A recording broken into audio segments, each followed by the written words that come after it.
Welcome to Tuesday Talks. We realize that life is hard. We all have questions that we wouldn't even think about asking out loud. The comforting thing is, you're not alone. We're all asking them. That's what this podcast is for. Each week, we're going to talk about hard questions and painful points in life. We won't shy away from anything. If you've thought it, we're going to talk about it so you feel seen and understood. Join us for our conversation this week on Tuesday Talks.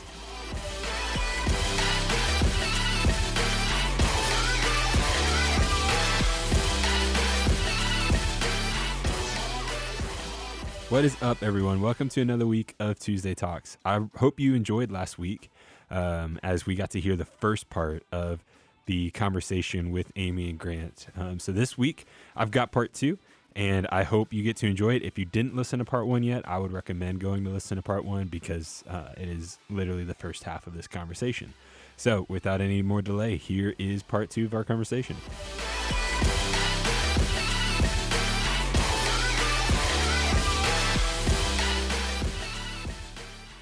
So, you said you found Jesus and all that. So was it just easy to leave the partying behind? Because I know if I'm a partier and I'm listening to this and I enjoy this, like, it seems like a huge, just like insurmountable mountain to climb to leave this behind because I enjoy it so much and to try and follow Jesus.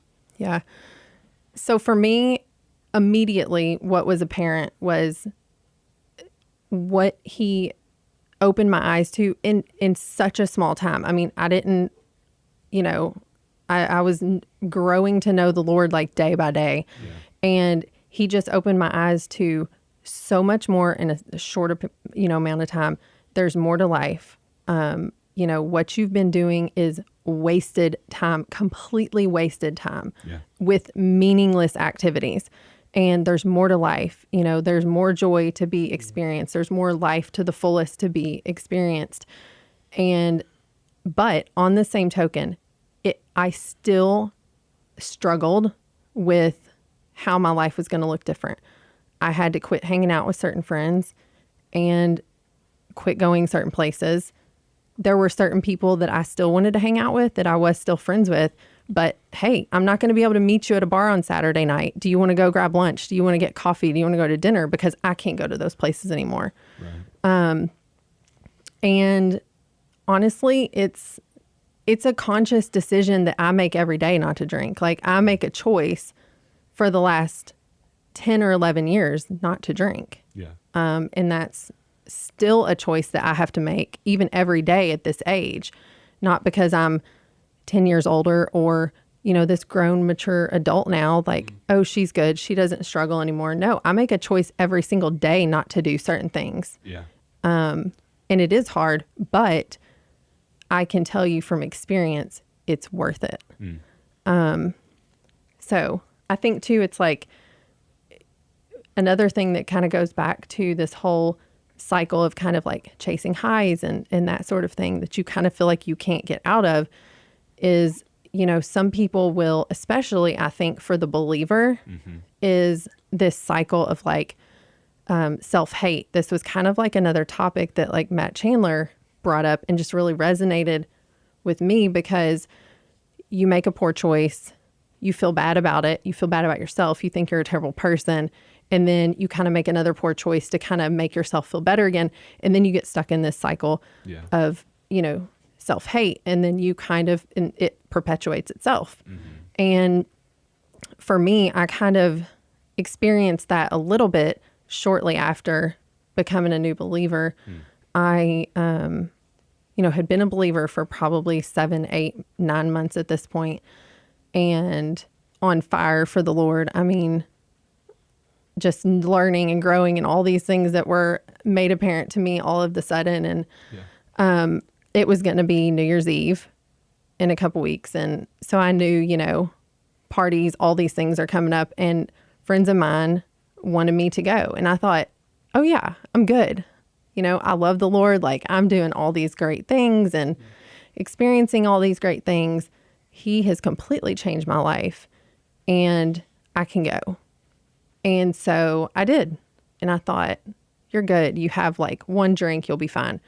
And next thing I know, I've like had way too much to drink, and woke up the next morning and just could have crawled out of my own skin. I was so upset with myself and just kind of like can relate with that like self-hate thing because I had made that choice and it was like, why would you do that? Like, it's not worth it. And you know that now. And that was kind of something that I think the Lord kind of like purposely allowed because I needed to see like one last time, you know who the Lord is, like, and you know what this life is. And this is better. I have more to offer you. That accomplished nothing for you. Right. And so I think it was kind of good for me to get one last, you have to move on from this. Like, you keep saying that it's better. Like it's, this life without the partying, the drinking, whatever it may be, is better because you have the Lord. Like, how so is it better? Because that's really, really hard to believe. Mm-hmm.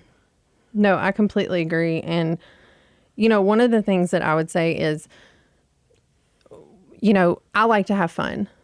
And my definition of fun for someone else is probably a little different. They're like, oh, yeah, but this is fun. Partying is fun. That kind of partying is fun. I don't disagree with you. But that kind of fun is an illusion. It's temporary. It goes away. And ultimately, it leads you to a place where all your joy has been stolen. All your joy has been lost. And like I said, you get into this cycle of chasing the next high. And so for me, my fun now isn't an illusion. It's not temporary. I have fun and I get to experience life to the complete fullest. Yeah.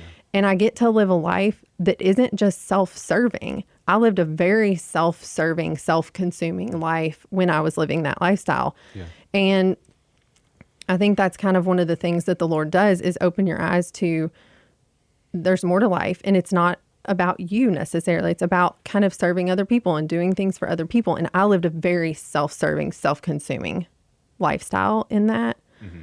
So. Yeah, no, I mean, that makes total sense. And thank you for sharing all of that. Mm-hmm. And so, I think the question is now like, okay, so I can see that this might be a little bit better, but like, what do I do? Like, how can I have fun? How can I have this joy that you're talking about if I'm not in this cycle? So I think one of the first things that, you can do if you're questioning it or if you're already in it, my first advice would be to kind of stop. Don't go to that party. Don't do that next thing that you're kind of wanting to do, and create new alternatives. Like, figure out things that you like to do. There are a lot of things that I love to do that I consider fun. If you like to go to this party because they're having like this crazy dance party and like playing all this fun music, like, grab a handful of your friends and have your own dance party that is done with more, healthy decisions. Right. And then kind of create like built-in accountability, I would say, with friends. Are there other friends that have similar interests, but also similar beliefs? I consider myself to have a lot of friends who like to have fun, but they also love Jesus. Yeah. And so we can want to do some of the same things, but do it in a way that, still is in line with what we believe and that sort of thing. I think also if, for me, it's like, you can't trust yourself, unfortunately.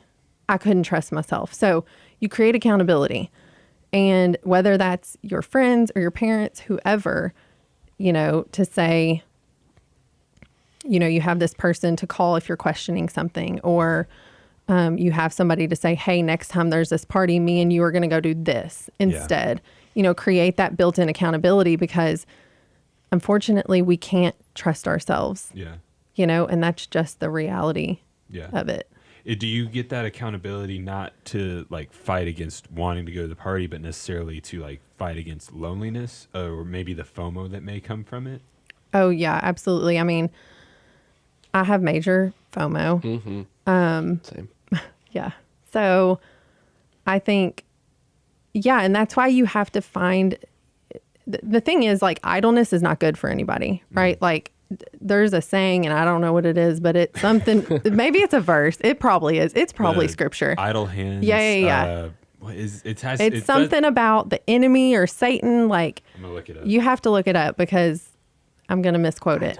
I think it's like idle. It's something along. It's a proverb. It's something along. Oh. I need to get on the mic. Something along the lines of like idle hands leads to like death or slumber. Right. And it's like, okay, that's scripture, whatever. But it's true. Like idleness isn't really Here we good go. for you. Wait. What, oh, I don't. All right. I've got. It's Proverbs 16:27. We're gonna look it up in Okay. a translation that we can trust. Bible.com. What did I say? Proverbs 20. No, 16:20 something. Here we go.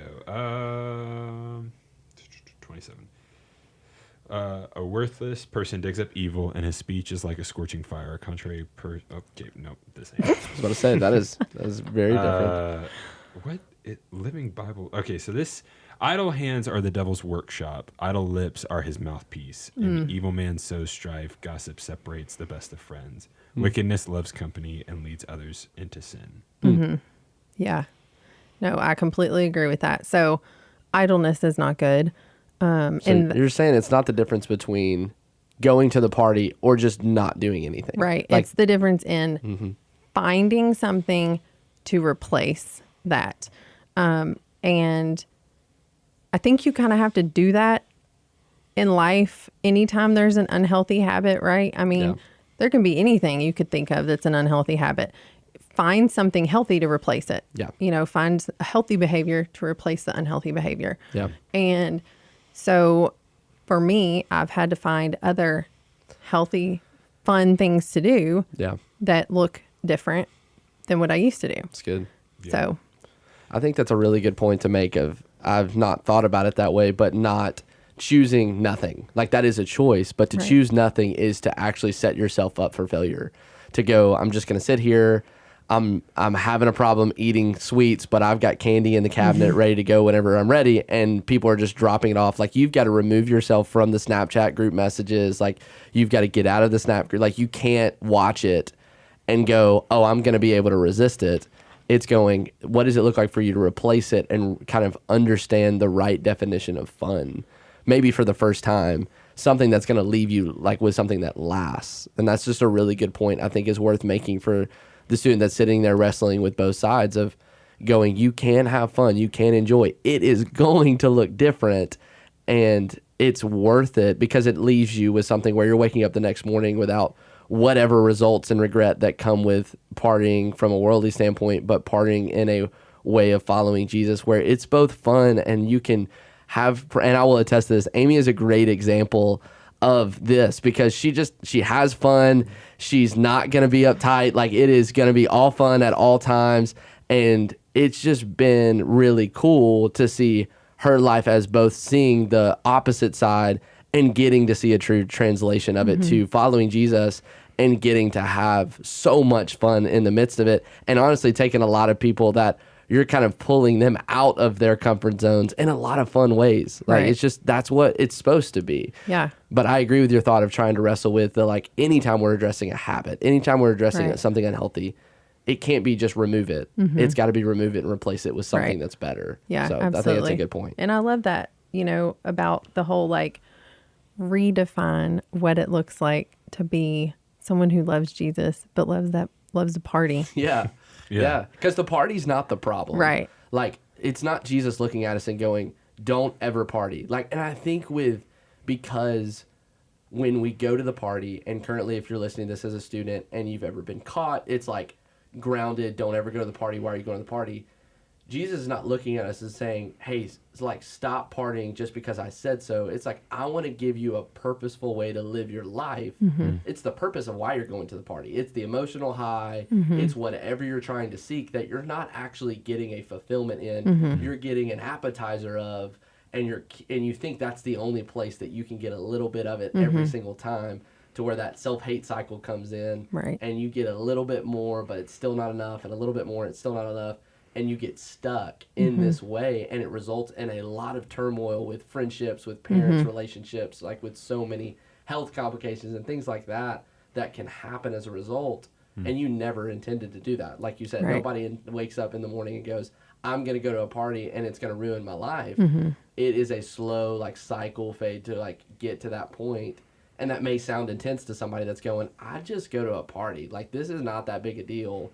But for you to go, what is the purpose of going to the party? Like, you should be Right. asking that in everything you're doing of why am I going? What's the goal? Right. Like, everything you spend your time doing, what's the goal?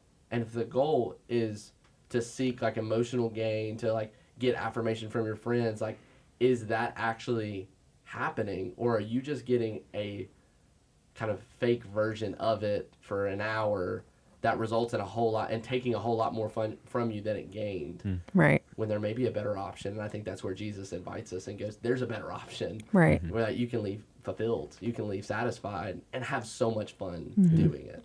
And I think it's important too to bring up, you know, I think there are two people that can be listening to this: the believer who's partying or wanting to party, or someone who might think they're a believer and aren't, or somebody who's not a believer and listening to this and partying. And so for me, you know, like, are you feeling conviction over your lifestyle? And if you are, then that right there is enough to say, hey, stop. Find someone else with similar interests, similar beliefs, and create something else to do. If you have no conviction over this lifestyle, then I think that that's a good reason to kind of step back and say, hey, maybe I need to kind of examine my spiritual life or relationship with the Lord, because that was a huge thing for me, that I never had any conviction over the life I was living ever, not one time, Right. for 10 years. Yeah. And all of the sudden, I mean, overwhelming conviction over the way I was living. And so I think that's kind of a good, you know, point to bring up too, is just, you know, are you feeling the weight of that conviction? And if you are, that right there is the Lord saying, hey, this isn't a good idea. Like, let's choose something different. And if you don't have that conviction, I think it's a good time to just kind of like examine where you are spiritually. So, Amy, for, you know, I'm hearing you, and you know what, you're making sense, and I want to stop partying, and I want to focus on my relationship with the Lord, but I just feel like I can't go back to the Lord after the decisions I've made. I just feel all of this shame. I feel this guilt. Like, how could the Lord ever accept me? Like, what do I do with this feeling that I have now as I try and fight against wanting to go to these parties, fight against going, and try to pursue a life of righteousness and holiness in pursuit of the Lord? I think that's a good point. And I think there's always a price to pay, unfortunately, for decisions we make. Everybody's price is going to look different and be a different amount. Some might pay a small price in certain people's eyes, and others might pay a big price. And so, but there's always a price to pay. And for me, I did feel a lot of guilt and shame over that lifestyle. And I felt a lot of guilt and shame for years over my life. I felt, you know, and a lot of it was after meeting Will. He was one of the first people that I met who, you know, was a believer and had all these same beliefs that I did. And that's kind of how we connected and, you know, led into, you know, our relationship. But I didn't have, you know, Christian friends. It was just me doing it on my own. But I think that kind of heightened a little bit my guilt and shame, because he had not lived a life like that, and he had, been a believer for years and years and years. And so I felt a little ashamed too to kind of even admit, like, which also is hilarious, this life. And then the Lord's like, you're going to be a pastor's wife. I'm like, what, me? No. I'm like, did you just see all that? But yeah, so I think for years I was kind of ashamed to talk about it. And now it's kind of like my whole entire like motivation is to say, hey, like I've lived both sides. I know both sides, and the Lord has so much more for you and is so much better. And this life is so pointless and it's just wasted time. Yeah. And so that's kind of like my whole motivation, but I did have a price to pay for that. I did live with a lot of guilt and shame for a long time. And I think there are other, prices that other people can probably attest to that they've had to pay. Yeah. But on that same token, like, there is still hope. I mean, it does not matter how far in you are, how deep. I was as deep as you could be and as far away from the Lord as you could be, and professed atheist and saying like, I don't believe you. Those stories sound bogus. Who would ever believe that? I mean, and it was like, in that moment, no, he chose to save me and open my eyes. And so there is hope for anyone. I mean, the Lord can do in a split second what he wants to do. And so I would say there are going to be some things that you're going to have to walk through probably, and there are going to be some things that you're going to deal with, but the Lord's going to work that out. Yeah. And he's going to show you things that are going to blow your mind. And then he's going to use that to also do things that are going to blow your mind. That's good. So, but like I said, you have to stick with it. It's a conscious choice you have to make every single day to make good choices. Yeah. Yeah. Grant, you got anything? I just appreciate your willingness to like own it. You're somebody that owns it. You're going to keep it like it is. You're not going to sit here and go like, oh, it's just so much easier. Like, just with all this conviction, like it has to go somewhere. And there are natural consequences of the decisions that you make, which I don't think we hear a lot.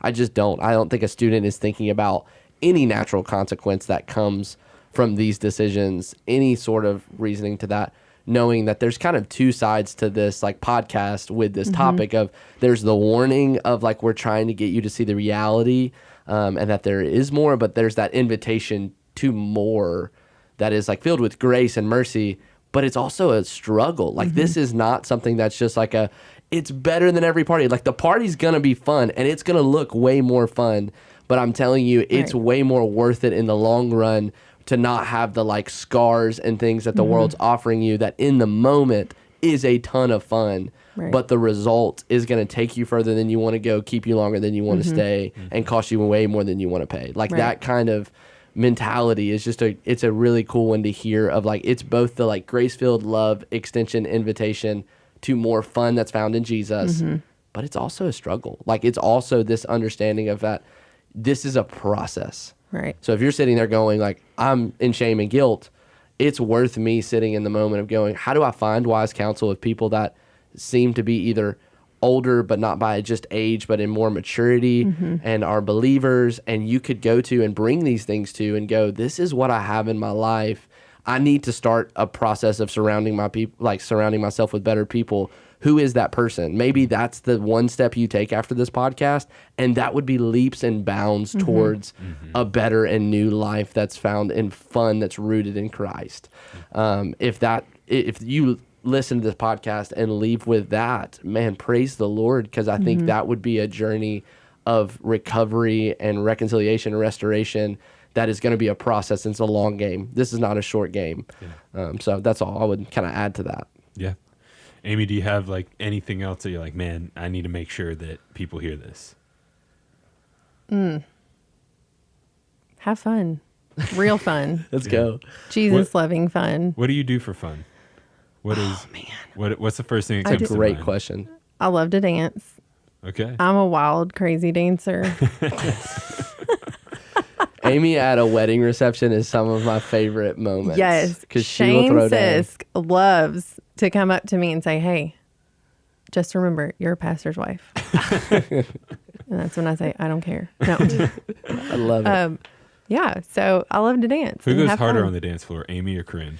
They honestly have become like kindred spirits. Like Yes. we went to a wedding together and they became like just partners. They like saw each other, and Amy was like this mentor to mentee moment yeah. that like brought Corinne in. It was like, now we have done it. Like Yep. it was so fun to watch. But yeah, I would say they're pretty matched. I would That's definitely awesome. give it to Amy because she's got a little bit more years on her and on us, like as far as like the know about partying that. and fun and dance parties. But yeah, I think it's a great reminder of like believers, if you're listening to this, go have fun and do it in a way that helps the world see that there is so much fun in following Jesus. Like figure out in your own circle how you have a blast Yeah. doing it. Like don't let the rules be the like thing that is the only thing you hear and only thing that people see. Like let people see the like messy fun. That is both the like struggle, but also the like, this is so much fun to follow Jesus Yeah. and to get to live a life where my greatest need is taken care of. Yeah. For sure. Well, thank you guys for listening. I hope you have enjoyed this. Amy, you are amazing. You're a rock star. Crushed it. You did a great job. Crushed it. Thank you for just sharing everything you did. I hope that this is helpful for you guys. And if you have more questions that kind of came to mind as Amy was talking, please send them in. Text Tuesday to 98173 to get a form to fill out, and that will have your opportunity to ask your question. We've gotten a good bit of responses, and we're going to answer those questions. But if you have more, just text Tuesday to 98173 and join our conversation. Ask those questions. Your name is not attached. There's nothing that'll guide us back to you, because we want you to have the freedom to ask whatever questions have come to mind.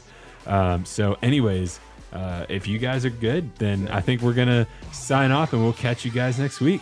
See ya.